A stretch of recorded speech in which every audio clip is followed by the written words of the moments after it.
Em meio ao caos do Oriente Médio e pressão europeia, um jogador geopolítico de grande peso tem se destacado pela sua habilidade diplomática e militar: a Turquia. Conseguindo confundir aliados e inimigos em um complexo tabuleiro, os turcos gradualmente têm conseguido desafiar as potências e continuar, ao menos por enquanto, impunes. No vídeo de hoje vamos falar da geopolítica da Turquia. Mas antes disso, não se esqueça de se inscrever no canal ativando o sininho de notificações e de compartilhar o vídeo com todo mundo que vocês conhecem. Somente com o apoio de vocês eu posso continuar trazendo geopolítica de verdade, geopolítica genuína para vocês. O meu nome é Leon Peta e esse é o Geopolítica Mundial.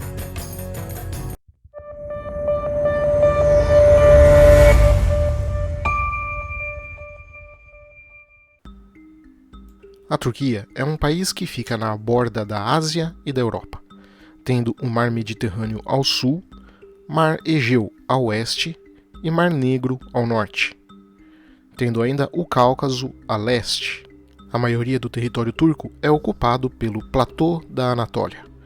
e a vasta maior parte do país fica na Ásia e uma pequena, bem pequena parte fica na Europa, na Península Trácia, sendo o suficiente, porém, para os turcos se considerarem europeus. Essa região é separada pelos estreitos de Bósforo e Dardanelos, ficando entre esses dois estreitos o Mar de Mármara, que liga o Mar Negro ao Mar Mediterrâneo. Ficando em Bósforo a maior cidade do país, Istambul, sendo a única cidade transcontinental do mundo e onde ficava a antiga cidade de Constantinopla, que teve o seu nome mudado para Istambul em 1928. A região é extremamente antiga, estando aqui alguns dos primeiros assentamentos humanos da história, como Göbekli Tepe, um santuário construído há 9.500 anos antes de Cristo. A ponte que conecta a Ásia ao mundo ocidental tem sido historicamente a Anatólia, ou a região da Ásia Menor, como era conhecida na Antiguidade.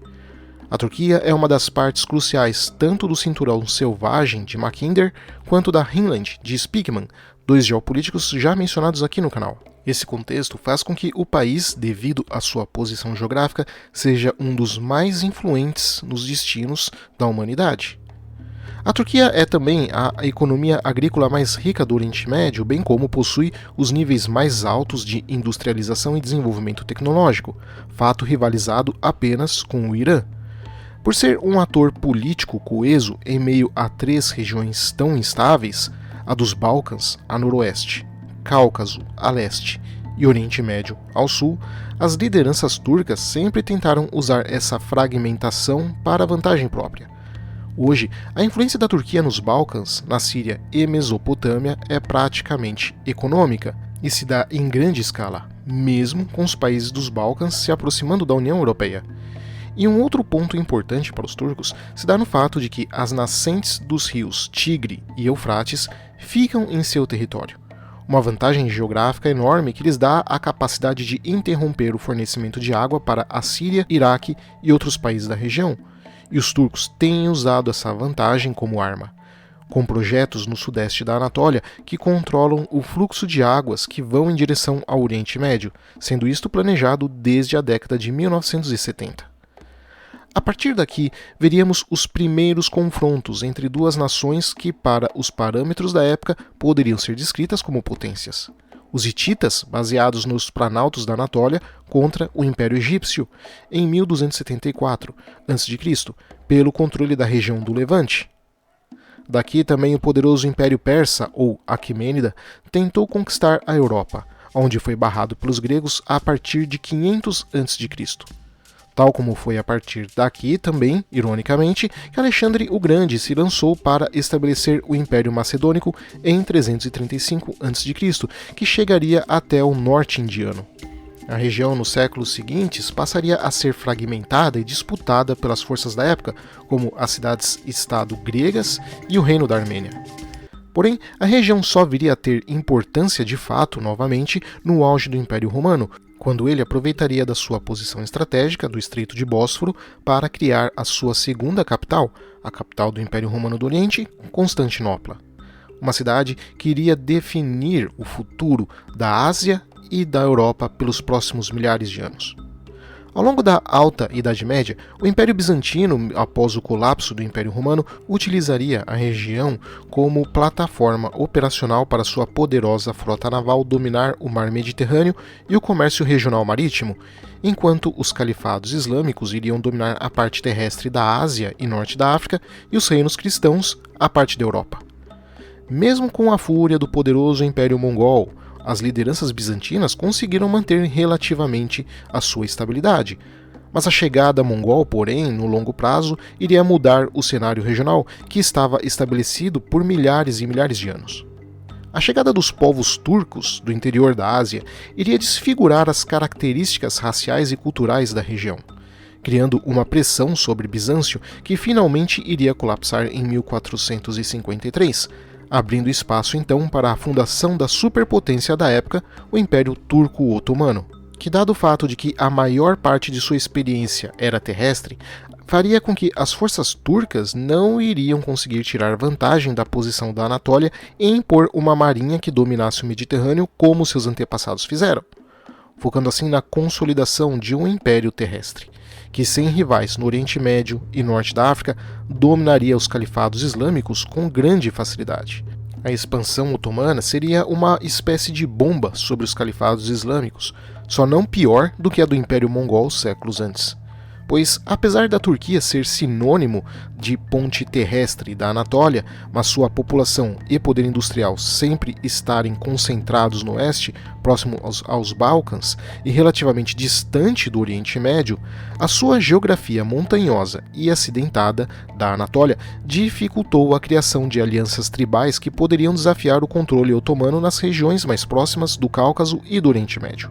E mesmo tendo o Islã como religião oficial, as lideranças turcas mantinham um governo moderadamente secular, conseguindo conter manifestações extremistas islâmicas que só poderiam ser contidas com força autoritária igualmente radical ao de tais movimentos. O grande desafio do Império Turco-Otomano, porém, se deu em suas tentativas de investir contra a Europa. Afinal, era onde estavam as riquezas e rotas comerciais lucrativas que se deram com a ascensão da Europa Central, que atraía as tribos turcas que se moviam em direção ao oeste, através da Anatólia até os Balcãs, onde estavam as terras agrícolas mais férteis da Ásia Menor. As tentativas de incursões militares otomanas na Europa Central tinham um caráter de andanças nômades e não necessariamente de ocupação. Afinal, elas visavam o saque de todo aquele território, extraindo o máximo possível de riquezas e capturando os locais como escravos para serem vendidos aos mercados do Oriente Médio e africano. O maior exemplo disso se dá em 1683 com o Cerco de Viena. Isso demonstrava a capacidade das lideranças otomanas em se aproveitar da fragmentação política da Europa. Afinal de contas, as França, Grã-Bretanha e Espanha estavam focadas em superar umas às outras em suas colônias no Novo Mundo do outro lado do Oceano Atlântico, enquanto Veneza estava envolvida em uma luta com Gênova, o papado, por sua vez, estava envolvido em outras crises e os eslavos dos Balcãs meridionais estavam divididos entre si, devido justamente à sua geografia montanhosa que encorajava a divisão social e política. Este fator fez com que o Império Otomano pudesse governar com relativa facilidade e sem grandes pressões externas por séculos. Isso mudaria, porém, com a chegada da quarta singularidade tecnológica, a Revolução Industrial, que iria iniciar um boom tecnológico, econômico e militar na Inglaterra e França, seguida das demais forças europeias, que ao longo do século XIX conseguiriam cada vez mais investir contra a capacidade administrativa do Império Otomano, eventualmente enfraquecendo ele até o ponto de que, pressionado por todos os lados, inclusive do poderoso Império Russo ao norte, viesse a colapsar ao final da Primeira Guerra Mundial. A Primeira Guerra enterra de vez o homem doente da Europa, como era chamado o Império Turco-Otomano no século XIX. O fim do Império Turco-Otomano tira deles uma enorme fatia de terras que são divididas pelo Império Britânico e Império Francês, bem como joga a Turquia na quase total irrelevância no cenário internacional e até mesmo regional, sendo limitada ao núcleo geopolítico do Império Otomano, que é o país hoje da Turquia, que por sua vez possui como seu núcleo geopolítico este triângulo formado por Istambul, Ankara, a capital da Turquia, e Esmirna, na ponta oeste do país. Porém, mesmo a própria Turquia quase foi fatiada ao final da Primeira Guerra Mundial. Mustafa Kemal Atatürk, considerado o pai dos turcos, conseguiu forjar um Estado moderno na Anatólia após as perdas imperiais nos Balcãs e no Oriente Médio. Ele mudou o sistema de valores de seu povo, percebendo que os poderes europeus derrotaram o Império Otomano não por causa de seus exércitos mais fortes, mas por causa de sua civilização mais avançada, que havia, por consequência, produzido esses exércitos mais fortes. Para ele, a Turquia deveria se ocidentalizar, caminhando cultural e politicamente em direção à Europa. Assim, ele aboliu os tribunais religiosos muçulmanos, proibiu os homens de usar o fez, o tradicional gorro turco, desencorajou as mulheres de usarem o véu e substituiu o alfabeto árabe pelo latino. Isso, apesar de ter sido considerado como revolucionário, também fora o ápice de uma obsessão turca pela Europa, que remontava séculos atrás. Embora a Turquia tenha permanecido neutra durante a maior parte da Segunda Guerra Mundial, o Kemalismo, que é o nome da doutrina pró-ocidental e secular de Kemal Atatürk, orientou a cultura da Turquia e especialmente sua política externa até o final da primeira década após a Guerra Fria, conseguindo substanciais apoios econômicos e militares dos Estados Unidos e da Inglaterra, dada a sua posição estratégica na frente da barriga da União Soviética. Ao fim da Guerra Fria e ascensão liberal mundial, a Turquia por anos alimentou esperanças de ingressar na União Europeia. Mas na primeira década do século XXI ficou claro que a Turquia talvez nunca conseguisse a plena adesão à União Europeia, e a razão era clara e partia de um determinismo geográfico e cultural. Embora a Turquia fosse uma democracia e membro da OTAN, ela também era muçulmana e, portanto, seria uma ameaça à Europa. Essa rejeição foi um choque para o corpo político turco, que se viu obrigado a reorientar a sua política externa, ampliando então a sua presença diplomática e econômica nos países do Oriente Médio. Esse afastamento em relação ao Ocidente se dá a partir de 2002, quando a elite secular estava desacreditada e uma eleição deu a maioria parlamentar absoluta ao Partido da Justiça e Desenvolvimento Islâmico, liderado por Erdogan, que hoje é presidente da Turquia, mas que na época era o ex-prefeito de Istambul. E Istambul, enquanto lar da elite secular, também era o lar de milhões de turcos pobres e devotos que haviam migrado do campo anatólio em busca de empregos para abrir caminho na classe média baixa, e esses milhões foi a quem Erdogan deu voz. Quando Erdogan assumiu o controle, ele deu o poder a uma onda de islamismo que vinha se infiltrando na vida turca sob o radar oficial do kemalismo que mencionei agora há pouco.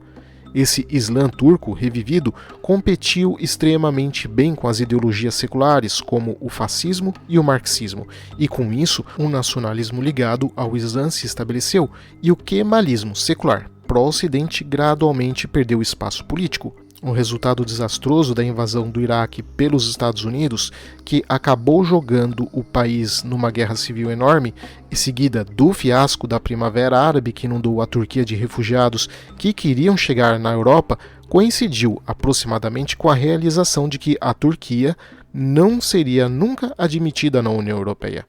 E como resultado desses eventos dramáticos, que justamente naquele momento tinham um governo islâmico novo, popular e profundamente enraizado, foi o deslocamento do pêndulo político e cultural do país em direção ao Oriente Médio e agora longe do Ocidente pela primeira vez em literalmente séculos. E em um mundo com forças em ascensão como China, Índia, Irã, Rússia, Brasil, que desafiam abertamente a ordem estabelecida pelos Estados Unidos e seus parceiros do G7, a Turquia encontrou uma série de novas oportunidades. Jogando de forma que, em um primeiro momento, parece confuso do ponto de vista ideológico, mas que na prática faz absoluto sentido a partir da visão geopolítica. A Turquia então colocou em ação os seus mais variados planos. Primeiro, se mostrando uma alternativa geográfica à Rússia e Ucrânia para abastecer a Europa com energia, deixando gasodutos e oleodutos do Oriente Médio e do Cáucaso passarem por seu território. Segundo, controlando o fluxo de refugiados do Oriente Médio e Ásia Central que passam por dentro da Turquia para chegar na Europa, chantageando então os europeus com ameaças de abrir as portas para os refugiados caso eles tentem pressionar demais o governo turco. Terceiro, usando de forma aberta o controle das nascentes dos rios que abastecem os países do Oriente Médio com água potável. E quarto, usando sua força agrícola, que em grande parte abastece os altamente dependentes de importação alimentar, esses mesmos países do Oriente Médio. Ou seja, a política externa quadricular turca amarra e limita a ação das potências europeias e dos líderes árabes. Por ser membro da OTAN, a Turquia usa e abusa, desafiando os vizinhos russos, iranianos, israelenses, sírios e egípcios. Ao passo que, para não ser ameaçada justamente pelos demais países da OTAN, flerta com uma possível entrada nos BRICS e na Organização de Cooperação de Xangai, que apesar de não terem o mesmo peso e nem de longe a coesão e coordenação que a OTAN tem, dá o recado claro de que a Turquia não tem lados a não ser o dela própria. E o resultado desse somatório de posição estratégica, o segundo maior exército terrestre da OTAN, controle sobre os recursos estratégicos, é que a Turquia pode impunemente tomar atitudes polêmicas que irritam outros países, embora não está claro até quando, como acordos nucleares com o Irã, venda de armas para a Ucrânia, escoando produtos para dentro e fora da Rússia sob embargos, investir militarmente contra a Síria, atacando posições tanto do exército sírio aliado da Rússia e das forças curdas aliadas dos Estados Unidos ao mesmo tempo. Assim se segue o dilema. Será que a Turquia estaria rumando em direção ao seu papel histórico de se tornar a maior potência do Oriente Médio e do Mar Mediterrâneo, voltando então a ser um dos mais importantes atores do cenário internacional? Ou será que o alto desemprego, inflação exorbitante, falta de planejamento científico e industrial, somado com essa pressão externa, irá no final mostrar que a boca turca foi grande demais para sua barriga, indo em direção a uma dolorosa ruptura? Por ora, no curto prazo, os turcos têm sido mestres eficientes no tabuleiro geopolítico, mas as dúvidas no longo prazo são enormes, até porque, se de fato o mundo se tornar multipolar, a Turquia então terá poucos amigos a quem recorrer sem ter que arcar com um grande preço. Obrigado a todos, espero que vocês tenham gostado e não se esqueçam de se inscrever no canal compartilhando o vídeo com todo mundo que vocês conhecem. E se você gosta muito mesmo do canal e quer contribuir de alguma forma, considere virar membro do canal, onde você terá acesso às lives exclusivas, grupo do Telegram, onde eu interajo com os membros, acesso antecipado aos vídeos e acesso aos cursos que estou colocando aos poucos para os membros. Abraços e até o próximo vídeo.